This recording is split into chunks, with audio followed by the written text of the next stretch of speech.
What's up, everyone? We are here with my buddy Rich, and he's got his Paddy Hopkirk edition, which I've shown in the video channels before, but I'll show you again in a second. And what we're doing today is his JCW Pro rear diffuser.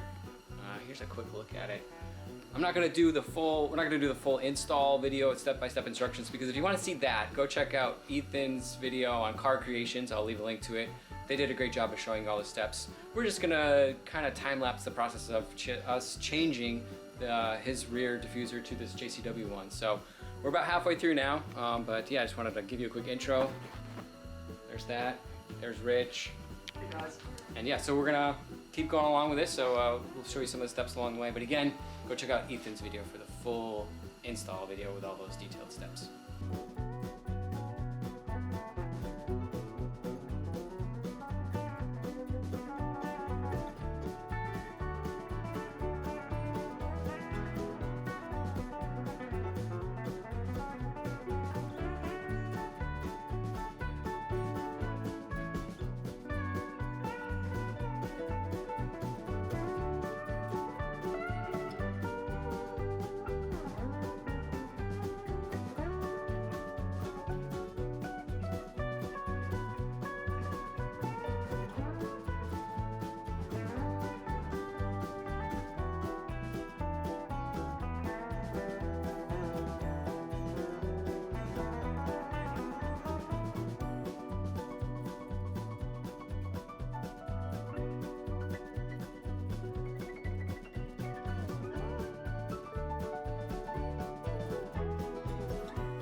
So we just finished putting the rear diffuser on this Paddy Hopkirk edition Cooper S, and it is really sharp looking. Check this out.